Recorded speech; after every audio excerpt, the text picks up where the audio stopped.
Hello out there, I'm the oldest nerd, and today we're talking about The Bad Batch. We know this week they dropped 2 episodes instead of 1, and I figured they would both be one leading into another, and I was wrong about that. What we have is one that gives some background and answers some questions that we've had about what Project Necromancer was about. Now, we don't have a complete picture of it, but what we know is that the metachlorines cannot be artificially generated, and that's what they're trying to do. And while Omega did not have a high metachlorine count in her blood, she did have something that would allow it to be synthesized, and that's why she's important. So if you mix high metachlorine, high M count blood with Omega's blood, you could have a way that could cause it to be reproduced artificially, and that's what the project was about. So we see in this episode that focuses largely on Emmerich, where she finds out not only the purpose of the experiment, but also the vault which contains the subjects. And the subjects were all children, and that causes her some kind of uncertainty about what she's doing for the first time. Now, of course, Dr. Hemlock says they are picked as children because there's certain conditions that are better biologically, and also they're more accustomed to obeying authority. And we are aware that the children are not happy about being there. And this is something also that is troubling to Emmerich. Now, they also show a child who is found to have high metachlorine levels and is taken, and her mother shot by Cad Bane, which has been introduced in this episode.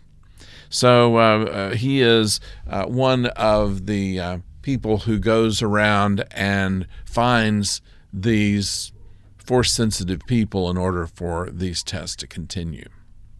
So that is mostly what happens in the first episode, and what we learn about it is very important. Now we know what the importance of Omega is to this project, why she's the only one. She doesn't have particularly high M levels at all, but rather a way for them to be able to synthesize it and inject it into others and make them force sensitive and therefore powerful like Jedi were.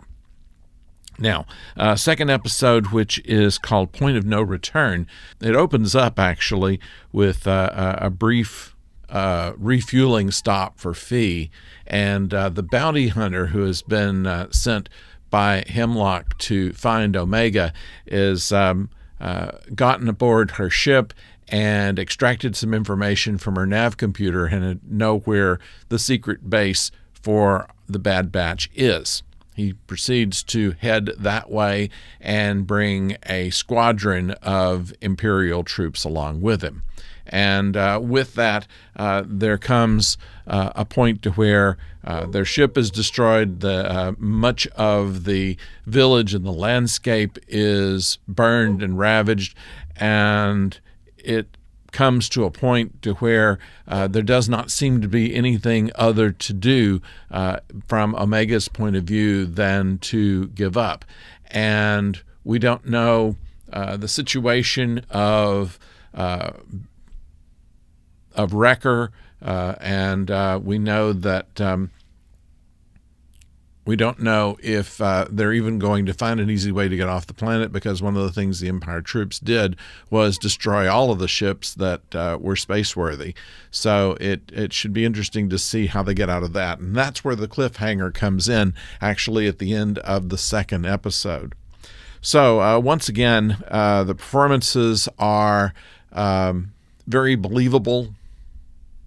It's very suspenseful at this point. And they have, 4 episodes left to go to resolve all of this. And while we thought that we're not quite sure what the situation is with Wrecker just yet, we don't know if Hunter and Crosshair are going to be able to even get off the planet and try to track her and try to find where Hemlock's base is.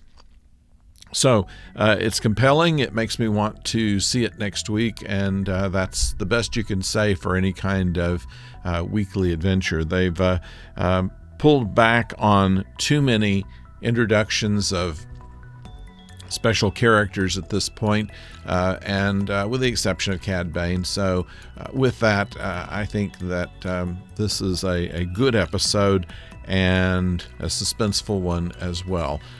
We imagine that Omega is going to make it out all in the end, but we have no idea what the rest of the batch is going to have in store for them, and that's going to be worth seeing. So I'd like to know what you think about it. Please put it in the comments below. And tomorrow is the big day that we're going to be able to present you with the first episode of the last season of Star Trek Discovery. We're looking forward to that. So until then, don't go far.